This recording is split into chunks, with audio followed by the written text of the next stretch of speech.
Hi, and welcome to Mid-American Gardener. I'm Sandy Mason with the University of Illinois Extension as the State Master Gardener Coordinator, and I am so glad you decided to join us. And of course, here on Mid-American Gardener, we talk about all things gardening. Maybe this time of year you're thinking about, now, what do I do with all those leaves? And do I really need to do anything with all those leaves? And maybe I should think about composting. At any rate, maybe you're also thinking about next year. I know I'm thinking about next year. We always have a great group of people to help you out with your gardening questions, and as usual tonight as well. So thank you all for coming. And I know, Ella, you have some interesting information for us. Why don't you go ahead and introduce yourself?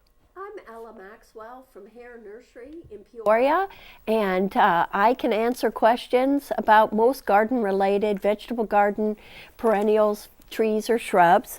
And I had a question here from Jane, who bought some cannas this spring and planted them out, and they've done real well. And she's dug about half of them, and she wants to know how to store them and what she should do with the remaining ones. So I brought some cannas here that you can see. And they are a tender bulb, so if she leaves them in the ground, they'll probably die over the winter because they will be frozen. So you dig them now, and I usually shake the dirt off, and I store them in my basement in an open cardboard box. But my friend Karen here, she likes to grow them in a pot. She digs them out, leaves the soil around them, puts them in a plastic bag, and then she sets them in her attached garage, and she'll plant them again next spring. So go ahead, just get them out of the ground now. Once it's frozen, store them dry, and you can start planting them again next spring when there's no danger of frost. You know, I think one of the great things about cannas is, because I know sometimes people say they don't want to grow cannas because, oh, I have to dig them. Well, you don't really have to dig them. You can do containers like you do. But the fact that every year you get more and more, and which it's like it gives. Every year you can have more and more cannas. And so you it's can well get worth them it. from other people. Yeah, so it's well worth it. So very good. Thank you very much, Ella. And David, you have some information for us? Sure. I'm Dave Plussard from the Garden Center at Hare Nursery in Peoria, like Ella. And I am a certified arborist and landscaper, and I'd be glad to answer any questions you may have. Beverly has a question about her charred maple. She has a 50-year-old maple tree that was charred on one side when her garage burned down. And she's wondering if she can keep the tree. Half of it is strong, and should she cut it down, trim it back, or wait till next spring to see how it recovers? And first of all, when a tree is burned, a lot of it has to do with how intense the fire was, how close the tree is to the fire. And so with your tree, if it was pretty close to the garage and the entire garage burned down, I would suspect there could be a lot of damage. And it really depends on how thick the bark of a tree is. Some of that bark will protect a tree. And so the green living tissue below that bark is what conducts the plant's food and the water. So if you wanted to, just a small area, kind of scrape away and see if you see either a bit of a green area or white below it, then you know that it is healthy and the tree has a very good chance of recovering. If you want to wait to see what happens to the tree, it can take up to 3 years for a tree to die from a burning. So you may be aware of that, but important to know that if a tree is damaged quite a bit, it is a hazard, so you might want to have an arborist or a tree person come out and check the tree for you, because if it is damaged too bad, you certainly don't want it to blow over and damage another building or a person. So that would be important to consider. Yeah, how sad. Yeah. I mean, it's sad that the garage burned down, but also that it affects the trees, and that Sure. really can be a lot of damage. And I suspect come springtime, she'll find out really quick on what's going to happen on the tree. So it's too bad about that. So, oh well. And Karen, what do you have for us? Well, I'm Karen Ruckel, and I also am from Hare Nursery in Peoria, and I work in trees and shrubs and perennials, and I want to talk about already next year. And what I like to use in my garden when I plant my vegetable garden in all my containers is I use a slow release fertilizer. And a lot of times I buy that in a big bag or it's in a box. And then that's cumbersome. I tip over the bag or it gets dirt in it or wet. So I like using, these are Parmesan cheese containers that are empty. and putting my fertilizer in this, and then it has the small little holes that you would normally shake out the Parmesan that easily then you can shake out the Osmocote for whatever you're using it for. But I find it a way that they're still pretty protected from moisture and easy then to use and take around with me in the yard. Yeah, good idea. Great idea. Might as well reuse things. Sometimes I often go to my recycle bin to see if there's something that I can use out of there for plants. It always works. Yeah, I think I'd probably go ahead and put the, maybe, put the name on Right. or something like that so other people don't get confused. I know you know exactly what it is, but anyway, so good. Great idea. It's always good to see those kind of things. So, and we certainly have some lines open if people want to give us a call. We'd be glad to take your call. So, is there anything this coming year that you're just really excited about growing? I mean, to me, that's one of the beauties of winter is, what am I going to plant next year? Is there something that you're really excited about growing for next year? I got real excited about saving the monarchs. A couple of people at work have really been champions of that, so I thought I'd give it a try. I let some of my common milkweed grow rather than pull it out as a weed, so it is spreading.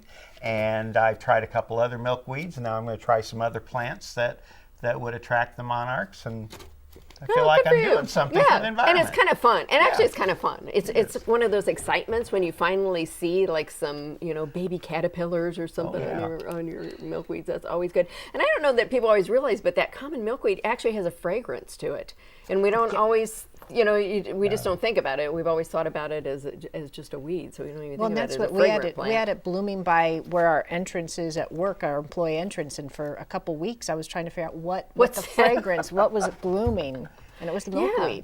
because we just don't think about that as being one of those fragrant And type big plants. clusters of flowers. They're Right, it's right, nice. right. Nice plant. Well, I think the state of Illinois is moving to make the milkweed the state flower. It's going to replace the violet. Yeah. I know.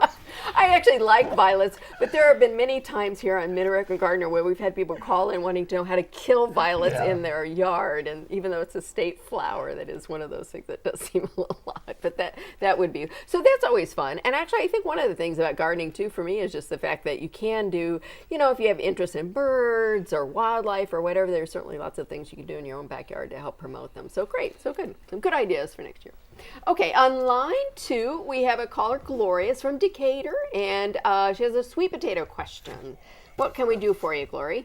Sorry. Yes, I have some sweet potato, what you call sweet potato plant. It's the dark purple ones.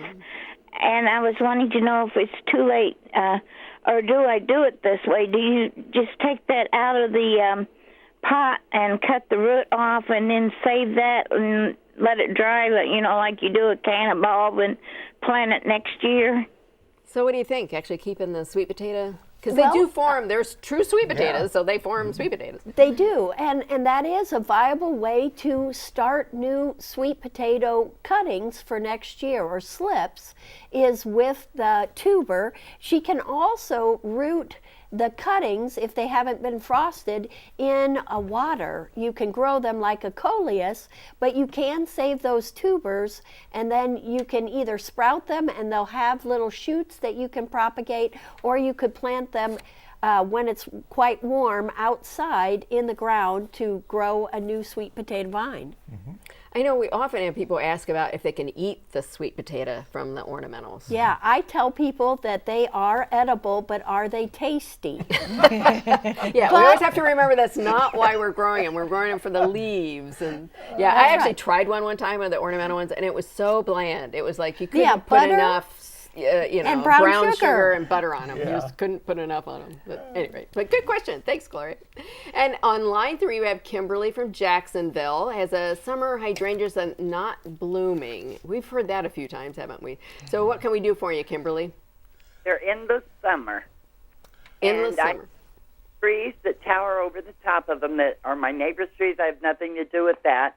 But they face the north, and they will not bloom. Yeah. What do you think? We hear this from time to time. Well, Dave Robson calls them endless bummers. Oh, So, yeah, I call them endless disappointment. okay.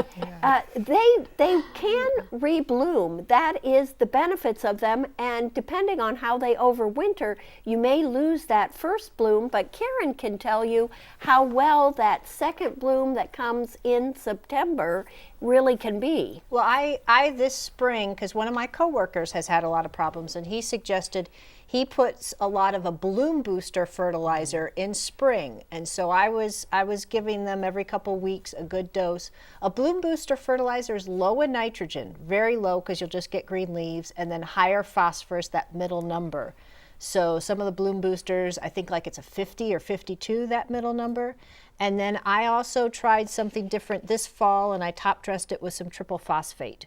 So I'm hoping the combination of a fall fertilizer this fall, and then next spring I'm going to do a bloom booster again that'll have blooms earlier, because I had a beautiful display late, but it was so late I had to cut the blooms off and bring them inside. So do you think? Oh, go ahead. My brother-in-law grows them, and he has them on the north side like you do, and they perform fairly well for him. He likes them to be blue, and they are as blue as Sandy's shirt. They're intense blue. Now, they don't flower as full as other plants. They're a little bit lighter in their blooms because they don't get quite as much sun, but they're nice sized blossoms, and they perform very well for him. So preparing the soil well and fertilizing them periodically, and he does put aluminum Winter sulfate protection? on them to help them turn as well. So he has good luck on the north side. So it's definitely is not difficult. Impossible. And I wondered, actually, Ella, you just said something about winter protection. I wondered if that might be a good idea. Do you go ahead and typically mulch those? Usually we don't. Yes, you can mulch think about them it. and don't prune them in the fall. Wait until spring and only remove what's dead.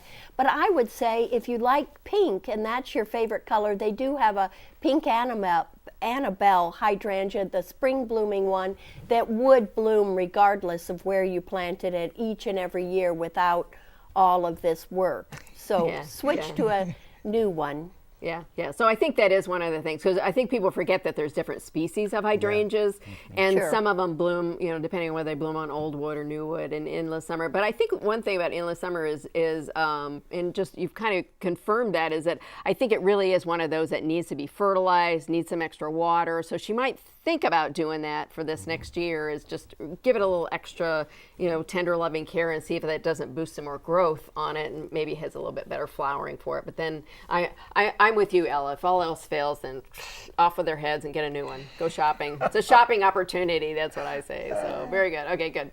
Okay, good discussion about hydrangeas.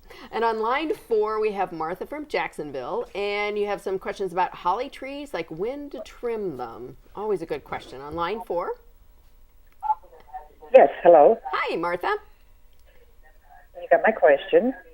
When and how do I trim holly trees, from the top down, from the side, or what? Okay. When to trim holly trees. Why do you feel that you need to? Is it If they're over 20 feet tall and they're growing into some power lines, okay? Well, that would be a good reason to go ahead and trim. Very good. But that's the first reason to think about pruning, is why you're going to do it. What's the motivation? But as far as pruning goes, I think you could do summer pruning, and you could cut them back to probably pretty much whatever size you wanted. They would be like a broadleaf evergreen. So if you felt that they were infringing, I would say that you could even top them. What would you all think? Well, I would never top anything.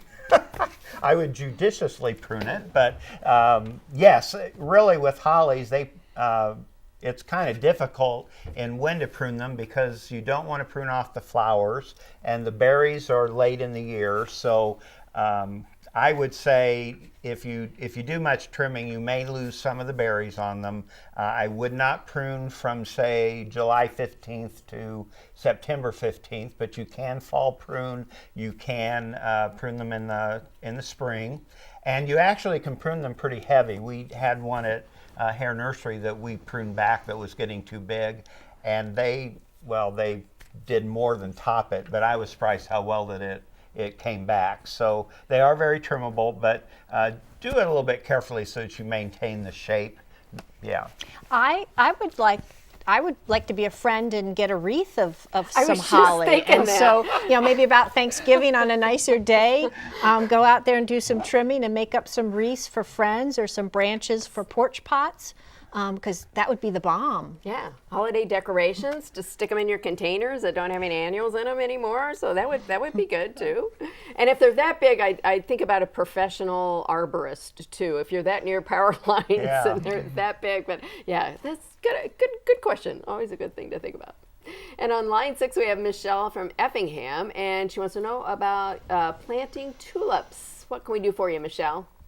Hi. Well, I've always loved the look of tulips in the spring, but they've always been, it's intimidated me to plant tulips. Can you tell me an easy way to plant those without having to dig hundreds of holes? Can I, till the garden and plant them all at once? And then do they have to be dug up, every winter? Oh, so good questions about They, tulips. they don't have to be dug up, and you can plant, you can excavate a large area out to a depth of 6 inches and just set the bulbs and recover them. You could use an auger and power on a power drill. And the biggest thing about tulips is that lots of animals like them, squirrels, and when they're up, rabbits and deer. So sometimes it might be easier with some of the daffodils to kind of get that naturalized look, but you could certainly each year plant a few more tulips and see how they do, and there's different varieties. And they don't last real long. If you plant 100 tulips, the next year you're going to have maybe 95, and then the next year you're going to have maybe 80, and they'll begin to deteriorate, so you do need to replant them. And they'll divide, so then sometimes you'll start getting some small plants of just leaves and no blossoms, and you know then that it's also time that you start replanting some new ones. But the first year after you plant them, there definitely is the best. And if you actually go more about 9 inches deep, they won't multiply quite as quickly, and they might live a little bit longer for you to flower. Well worth the effort, though, Yes. don't you think? Yeah, I think definitely. That's good. And I love those bulb augers. They're actually meant for planting bulbs or even annuals. And it's this giant thing you stick on an electric drill or whatever. Yeah. They're wonderful. You can do lots of holes very quickly, and you don't have to do them by hole. You could actually dig up a hole, a shovel full or something like that, and do it in larger areas. Or as she said, you can till your garden and then kind of push them down if it's good loose soil. You don't really have to excavate the whole thing. Yeah. But every year, plant a few, and eventually you'll have those hundreds. So very good. Thanks for that question. And then on line 2, we have Shirley in Bloomington, who has a question about paper white bulbs. What can we do for you, Shirley, on line 2? Hi. Hi. I just wanted to make a comment about paper white bulbs. Every year I always get about 4 or 6 paper white bulbs, and I get a little bowl, and I fill it with rocks, and then I fill it with water, and you just put the bulbs down inside the water, and then it gets real tall, and then it has beautiful white flowers. And for those people that like to see flowers in their house, this paper white bulb is the best thing in the world to put in your house, and it's so simple to grow. I love that. And they're really fragrant, too, aren't they? Very fragrant, They're very yeah. fragrant. They do have a little bit of fragrance, not much, but a little. But it's nice to see a blooming flower in your house. And it's a great time of year to do that. So thank you for that suggestion, because I think sometimes people forget about things like, even things like amaryllis and other things that those bulbs, and it almost makes you think that it's not winter because you see this green stuff coming up, and it's fun to watch them grow too. And I say it's cheaper than therapy, right? Just to have definitely. Get you through the winter time. So good. Thank you so much, Shirley, for that suggestion. I'm ready to go shopping. And on line 3, we have Sarah from Decatur has a question about tomatoes. So on line 3, Sarah. Hi, we grow tomatoes every year, and it seems like our tomatoes don't do very well. We get them, we grow them, and then it seems like the bugs get to them before they get fully ripe. Any advice? So they just don't seem like they produce well, or you just seem like you have too many insects? Well. Well, I think all three of us here have grown some really excellent tomatoes, and it starts with choosing a hybrid variety, one that is going to be a heavy producer. And then of course you want to make sure that you rotate where you plant them, because if you're putting them in the same spot year after year, some disease problems or maybe even insects can become problematic.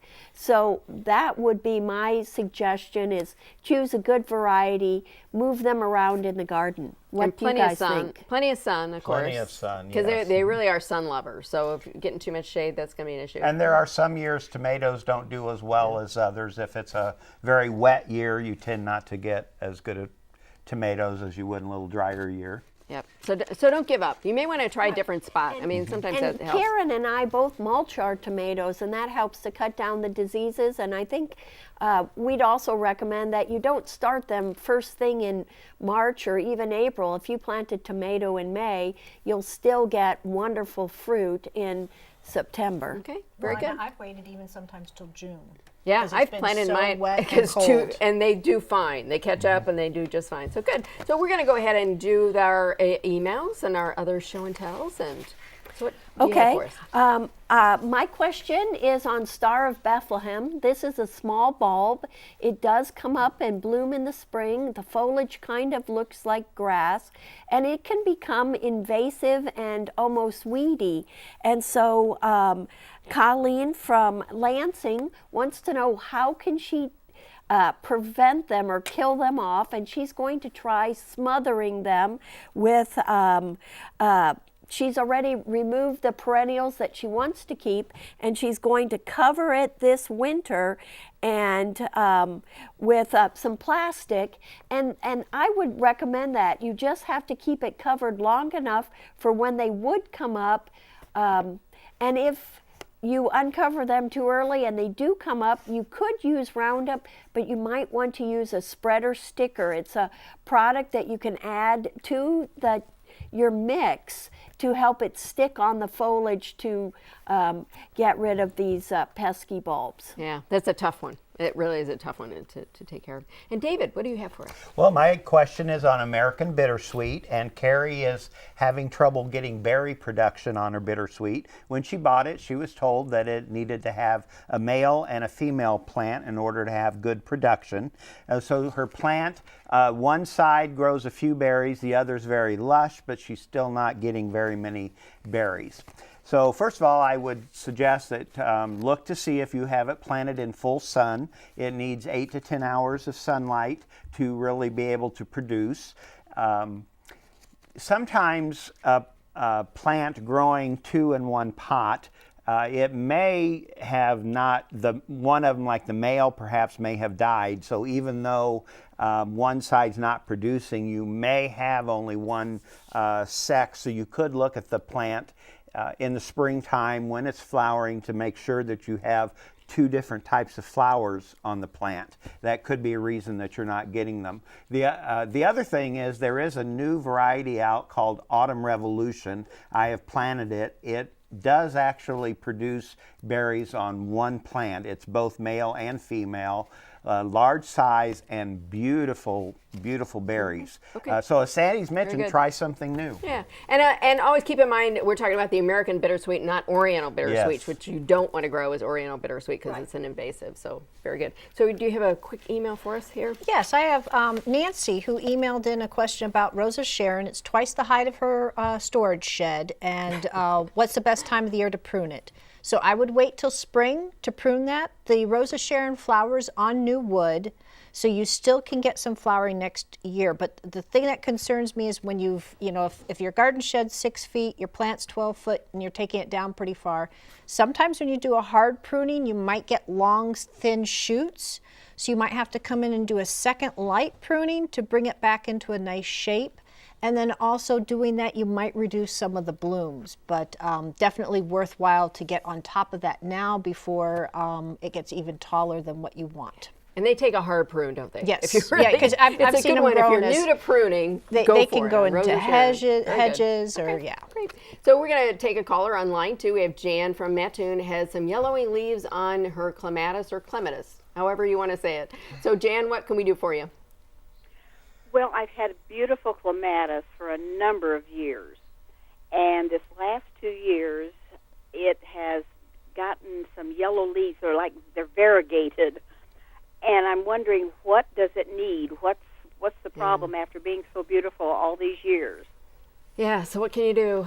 Any thoughts? I think it's virus, and unfortunately, I don't think that you can do anything. I would recommend that you prune it and fertilize, and it might be able to grow out of it, but it's always going to be in there, and when they're under stress, they'll show that variegation and they'll look kind of puny. So moderate that and try to do the best you can to grow it healthy.